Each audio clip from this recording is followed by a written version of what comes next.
All righty, Mr. Taylor Desseyn. Right. This dude, and when I ask for cool stuff, other than the smart stuff he's about to talk about, check this out because we are a kindred spirit. This young man is a musician. That's not me. Not that part. But he did tours, and he has played in some dives before. Did the whole 9 yards in his music. Drummer. Any other musicians? What do you play? Drummer and piano. We need something else. Anybody else? What you got? Guitar. We getting it. What else we got? Who can sing?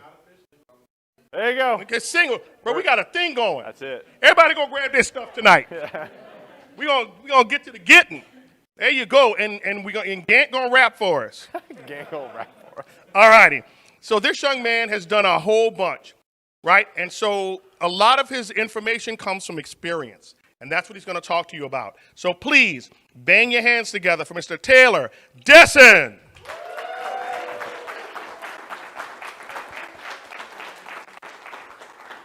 All right, cool. What's going on, y'all? My name is Taylor Desseyn. Listen, we have a very short amount of time together this morning, and my session is a little different. So I don't use slides, and it's completely Q&A. So I want to give a quick background about myself, and we'll dive in. So again, my name is Taylor Desseyn. I hail from the glorious Music City, Nashville, Tennessee, and I am a recruiter. Surprise. Surprise. Surprise. So recruiter for engineers. So I'm very blessed to be here. I always say this, and I truly mean it. This is a tech conference. And I am always incredibly grateful, incredibly blessed for people taking a chance on me as a recruiter to come in here and share some information. And so today's session, this is my OG talk. So I started speaking in 2013. I got super invested in the Raleigh, North Carolina. Anybody from North Carolina in here? Raise your hand. No, yeah, ish. So I worked in our Raleigh office for a year, and I've been recruiting for 11 years. And I got my first start in speaking because a lot of the engineers in Raleigh were like, Taylor, you know a lot about the labor market, you know a lot about the tech market, we want to hear from you. So I started speaking, and then 7 years later, I'm still doing this. But this is the OG talk. So this talk is called Recruiters Suck, Use Them. And what's fun about this talk is it's completely Q&A fueled. So this off, we don't have a ton of time. And usually this talk goes, I've had this talk go 2 hours before with a bunch of Q&A. So I just want to open it up saying, listen, recruiters are your friends. We're not food. We can help you a ton, but it takes time to work with us. It takes time. You have to kiss a lot of frogs to work with us. But I truly, truly believe that if you find a recruiter, and a good one at that, and we can break that down if we want, you will be incredibly successful in your career. We are your cheat code. We allow you to level up. We allow you to discover a lot of opportunities you'll never have discovered before. So with that being said, I want to go ahead and kick it off. Does anybody have any questions? Job search related, how to build a LinkedIn, how to write a resume, how to deal with recruiters, what type of recruiters there are. Listen, I can stand up here and run my mouth for 25 minutes. I'm really good at it. I'm a social sprinter. I'm actually a huge introvert, but I'm a social sprinter, so I can run my mouth for 25 minutes, and I'm going to go back to the hotel room and go to bed. That being said, who has any questions to kick it off? Yes. All right, cool. What recruiter am I? That was a great question, and I'm glad you brought this up. Two types of recruiters out there. There are your corporate recruiters and your agency recruiters. I am an agency recruiter, right? The recruiters that develop a bad reputation for our industry is agency recruiters. Why? Why is that? Is because we are commissioned and paid when we place you in a job. We are not paid to take care of you. We are not paid to edit your resume. We are not paid to write a cover letter for you. We are only out there to do one thing. We're kind of like, that's why people call us headhunters, because we only have one thing to do. That's a little graphic. We are going to place you in a job, right? And so corporate recruiters are the ones that you're like, man, this feels great. They take care of me. Yes, because they are linked directly to the end company. They are linked. They work at the company. Their responsibility is to take care of you through the interview process. So those are the two main differences of agency versus internal. I will tell you this, my strategy when partnering with recruiters is I would find 2 to 3 recruiters, agency recruiters locally in your area who know the market, and then 2 to 3 remote because let's face it, today's market is a remote-first economy now, thank goodness. But that was a great question. What else? Because again, if you have a question, somebody else is going to have a question too. Yes? Let's assume Gant and I have almost the exact same page. Like on paper, we look exactly the same. Sure. How would you differentiate? What do you mean by that? How to differentiate your resume? Yeah. How would Okay. you want one of us to work Sure. for you? Sure. But on paper, we are relatively the same. Sure. How would you differentiate? So what we do as an agency recruiter is we take the time to meet with you. So what most people don't realize is agency recruiters meet 10 to 15 new people a week. How many weeks are there in a year? Who's good at math? Thank you. And then you do that for 10 years. How much is that? Exactly. Why do you think we forget about you? Right? I usually say, I get all this, and I'm going to get your question in a second. People message me like, well, recruiters, they never follow up with me. I'm like, when's the last time you followed up with a recruiter? Never.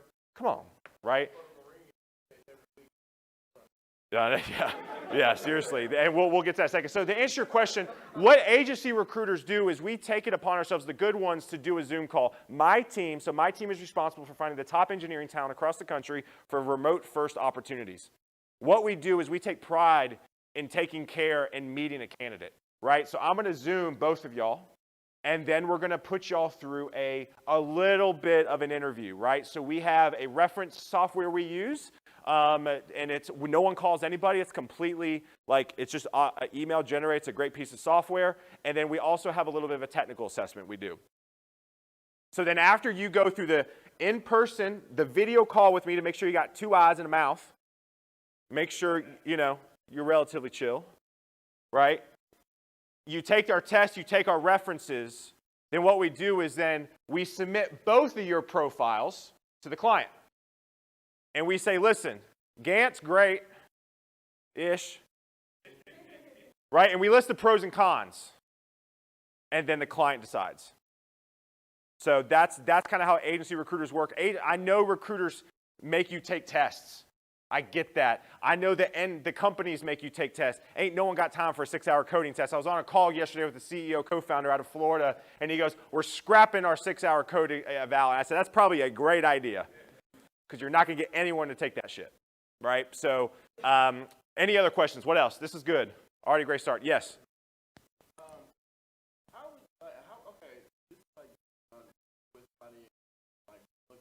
Sure. How would you carry yourself? If you're actively on the market or if you have a job and you're safe kind of thing.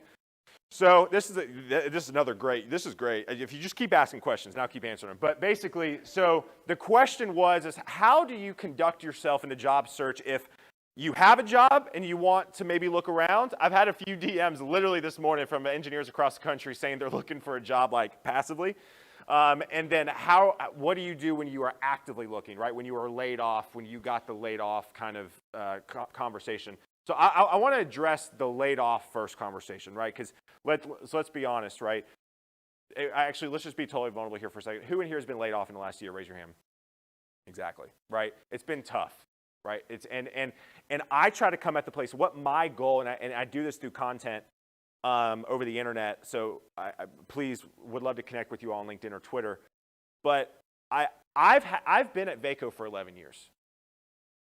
I'm extremely blessed, and I have not had the experience of being laid off. So it's hard to it's hard to be empathetic to individuals who haven't been, because I haven't been laid off. So I've been trying really hard. I have a morning show podcast called Guidance Counselor 2.0. Obviously, it's a shameless self-plug here. You can check it out. But because I have not been laid off, I've interviewed a lot of people who have been laid off so I can share their stories with you all. And the first thing I will tell you this, if you have been laid off, you have to network your ass off. And people say, well, what does that mean? What does that mean? What does it mean network your ass off? And I'm sorry I curse. It's just I get pretty passionate about this stuff. The reason why you network your ass off is because it's not about Bitcoin. It's not about ETH. Sorry, Nader. It's not about blockchain. It's about your social currency, right? Who do you know? And I challenge people. A little story time real quick. At the time, my 55-year-old dad ran the Outback Steakhouse in my hometown for 25 years. I don't know about y'all, but Outback Steakhouse is the best corporate restaurant there is. Don't at me.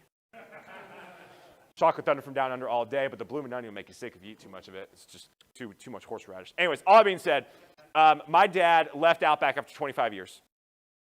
And he called me up one day and he goes, Taylor, he goes, what do I do? Not one day after he left. He goes, what do I do? And I go, what do you mean, what do you do? And he goes, how do I find a job? And I said, he goes, Taylor, get this. The last time I was on the job search, the internet did not exist. And I was like, shit. I was like, Dad, give me a second. Because my dad is one of those dads, I don't know if anybody has any angry texter dads, right, that just text and they're just angry all the time. All caps or just like, yeah, just pain always, right? So that was my dad, and basically, so I was like, Dad, you got to give me a day. Let me kind of think about it, right? Because I wanted to condense down what I do as a recruiter to share with my dad so we can find a job. And so I called my dad up the next day. I said, Dad, I said, he goes, what do you got for me? I said, one. And he was like, what do you mean one? I go, have one conversation a day. One conversation a day with somebody in your phone book. I say phone book. No one has a phone book. Anybody use a phone book these days? Your phone contacts, right? Open up. I mean, I'm going to be honest with you. Your next job is probably somebody you already know, right? So open up your phone contacts. I told my dad, open up your phone contacts. Start hitting people up. This is pre-COVID. Lunch, coffee, dinner. Do something. And then I said, just try to hit one. That's it. Just one a day. And he goes, all right, sounds great. He would call me up periodically, week after week. Hey, I got a lunch. I got a coffee. Great conversation. There's a lead. I would check in with him a few days later. Where'd the lead go? Lead didn't go anywhere. That's fine. Keep hustling. 3 months later, my dad calls me back. He goes, Taylor, guess what? I said, what? He goes, I found a job. I go, you are kidding me. I go, how'd you find it? He goes, on LinkedIn. If my 55-year-old dad can find a job on LinkedIn in the restaurant industry, none of y'all have an excuse. I don't know about you, but I don't know if there's a lot of people in the restaurant industry on LinkedIn. Right? But my dad slid into someone's DMs who he worked with 20 years ago. And they were like, I remember you, Dave. You're an unbelievable manager. I'm actually starting a concept. My dad's been there for 6 years and loves it. Right? So that's what you do. And my podcast morning show, I go over this a ton, right? I talk about DM strategy and all that stuff. What I would do if you have a job, same thing. Maybe not one a day, maybe one a week, right? I'm going to give another story of another individual who I work with, who I know in Nashville. So this individual hit me up, and he was like, I've always wanted to work at Netflix. I always wanted to work at Netflix. I said, yeah, bro, go ahead. He goes, you know anybody? And I connected with him, a few people I know at Netflix. And he kept DMing, he kept conversations. He messaged me a few weeks later and goes, you won't believe this. And I said, I probably will. What's up? And he goes, I got a job at Netflix. And I was like, how did that happen? He goes, I messaged a hiring manager on LinkedIn and I went to Netflix. I searched on LinkedIn Netflix. I went through all the managers and I found a manager that managed a team that I was similarly doing at Evernote, this individual at Evernote. And he messaged them and was like, hey, listen, I would love to chat with you about your processes around this, because this is what we're doing at Evernote.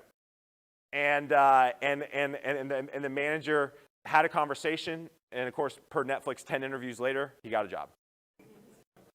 And it was one DM. You got to understand something. This goes into my other talk. My other talk is how to find your dream job through social media. You have to understand something. LinkedIn is the only platform right now where you can get on, search any hiring manager at any company you ever wanted to work for, send them a DM, and strike up a conversation today. Today. I could message Google today after this talk and say, I would love to chat with you about working at Google, and I could probably get a DM response. There is no other platform that can do that for your professional career, and you have to understand that. Hopefully that answers your question. Perfect. Yes, Todd, what's up, big dog? Why are recruiters LinkedIn on Sunday? So I saw Todd's tweet. I saw Todd's tweet, and there was another person I follow too on Twitter that the recruiters must have been out on Sunday or something, because you're the second or third person I saw that. The reason is because we have to hit metrics, right? I think listen, it's tough. It's tough, and I'm managing a team myself. I think a lot of people think I just like walk around, wear full shirts, and like speak all the time and create content, and that's it. No, I actually manage a team, and I've actually grown a team from scratch, from 0 to 7, and we're trying to scale this thing, and it's very difficult, but I love every minute of it. But the thing is, we have metrics, and unfortunately, it is very, very hard to balance relationship building and metrics. Why? Because the sales cycle on a candidate, you all in here, is around 18 months to 2 years. So if there were no metrics, recruiters would be like, I'm doing work, and then they would just sit around, and then nothing happens for 2 to 3 years. So we have to meet 10 to 15 people a week. A lot of other recruiting agencies are way more metrics driven than Vaco, the company I work for, which is why I'm so blessed to work there. They're like tracked with sendouts, like DMs. And that person messaging you on a Sunday was either behind last week or wants to get ahead this week. And they probably got a DM from the manager and goes, why are you behind? And that person is like, well, I'm going to message Todd on a Sunday. And Todd's like, what the fuck? Stop messaging me on a Sunday. Right? So that's exactly why you're getting those messages. And I would tell you this, I think some ways to weed out recruiters to let y'all know, little hacks. I don't know if any of y'all have an emoji in front of your name or after your name on LinkedIn. That's a really good one. I know there's some aggressive spam bots that can kind of get around that, but I think that's a good one. Also, too, listen, if a recruiter DMs you and it is like, it feels templated, you don't have to respond back. I will tell you this, most recruiters don't care as much about a response as you think they do. Right? That's kind of the age-old thing, right? Do I get back with every single recruiter that messages me? Listen, if you want to, great, but most of them are going to be shit anyways, right? And so you got it. Like everyone's like, well, how do I find a good recruiter? And I tell people, well, how do you find a friend? It's just vibes. It's just vibes, right? Same thing with recruiters. Any other questions? As we already have like 9 minutes left. Yeah, James, what's up?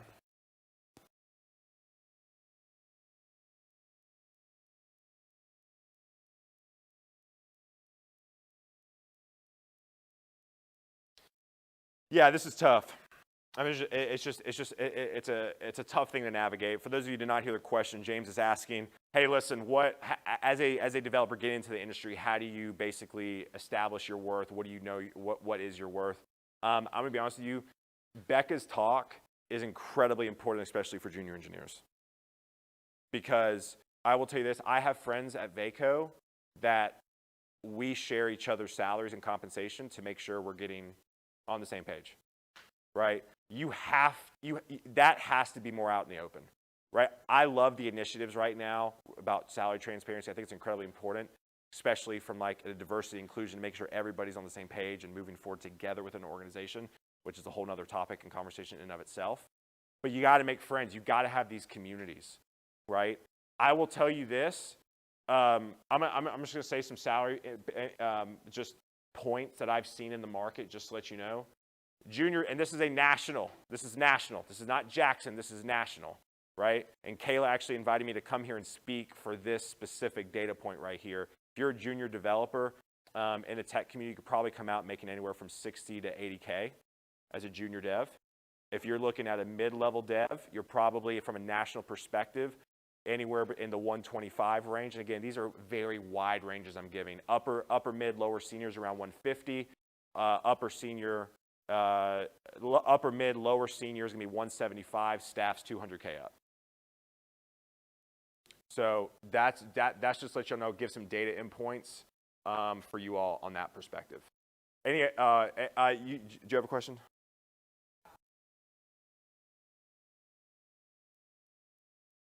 Say that one more time.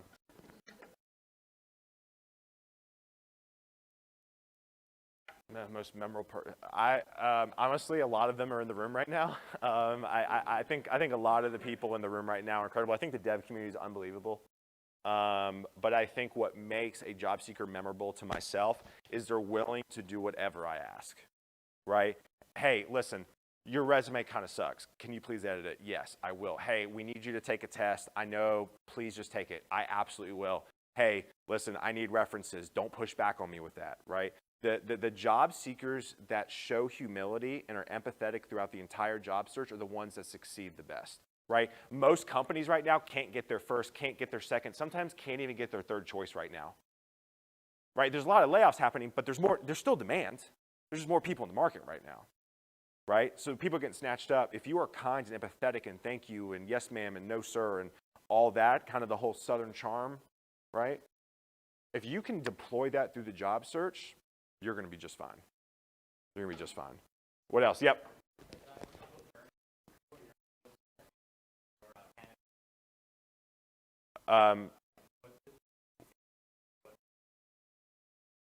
Relentless and follow-up, right? So for those who didn't hear the question, as a candidate, what makes them the most successful? Relentless follow-up, right? I have right now, I'm not kidding you. I probably have 100 DMs in LinkedIn. It's the emails. It's just ridiculous, right? Text. Don't call a recruiter. We're always on calls. Like my mom tries to call me. I'm like, Mom, I'm on a call. Please stop calling me. Text me, right? Texting is the best way to get in front of a recruiter the fastest. And don't email us and don't DM us. Try to get the recruiter's number and just say, hey, checking in, right? I still have people checking in 8 years later. Taylor, checking in, right? And I love it because they're top of mind. The job search is all about being top of mind, right? If you check in with me 4 times in a month and I get a job that's a fit for you on the 4th check-in, guess who I'm going to call? You. It's incredibly, incredibly important. We got 4 minutes. What else? This is good. Yep. Yep. So this is a crazy question. Again, I want to say this too. I'm only one recruiter, right? Like you could shop around my advice to 10 other recruiters and they may argue with me. And they're going to say, I don't know who this guy is. We're in Florida, but he's wrong, right? But I'm coming from a place of what's worked with me over the 5,000 engineers that I've met, right? I want to say this. I'm only one piece of the pie, right? But a JavaScript's king and queen, JavaScript, it is, right? And I think it will be. I think from a JavaScript perspective, I always get people who are more strong on the front-end React side. I am always in need of strong Node AWS back-end engineers, right? Everybody wants to pick React on the front end, and I get it. But right now, there's a dime a dozen. I can put a tweet up and find 5 React engineers in 30 minutes. But I can't find back-end folks. Right, so I will tell you this, if you have a passion for backend, Python is another big one. Python's exploded. If you were to ask me like 6-7 years ago in Nashville, there was a startup that came into the town and failed because they chose Python. They couldn't find anybody. I was like, well, you're an idiot for even doing that in the first place. But Python's huge now. It just is. It's just crazy. Yes? Yep. So I'm going to be totally frank. I have not had to deal with that in 11 years I've been recruiting. The reason for that is because Vaco, we really, really take pride in the people we work with. We don't work with everybody, right? We're really big on making sure that company values aligns with Vaco's values from a culture, from a diversity, from an ageism perspective. It's out there though, right? I'm not going to deny it whatsoever. I will tell you this, and I've said this multiple times. The 20-year-old hothead kid who thinks they're the shit, right, is the same issue as the 60-year-old who hates everybody and who hasn't innovated, right? The older individuals who have stayed with tech, who have innovated, in my experience, has not had any issues finding a job. But the thing is, though, is that a lot of the older individuals that I've talked to and spoken with, they've stayed in the same space for 25 years and they're still doing .NET Web Forms. Nothing against .NET Web Forms. But we just don't get that anymore, right? And so we come into a challenge with that. But again, it's out there. I have not experienced it. I have placed a ton of female engineers. I've placed a ton of diversity, DEI candidates. That is a platform that we're really passionate about at Vaco, and especially with my team. And I have not had the experience with it, but I know it's out there. So, yep.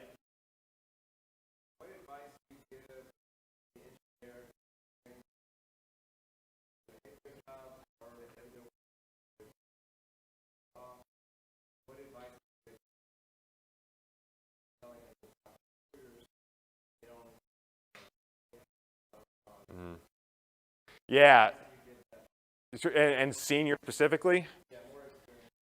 Yeah, I mean, so I would say from a senior perspective, I think going to conferences like this is like the magic, like I was about to say the magic bullet, that's silver bullet, but like this is where the magic happens, right? And so I would tell seniors to really, really invest in these locally, Discords, Slacks, meetups, conferences like this.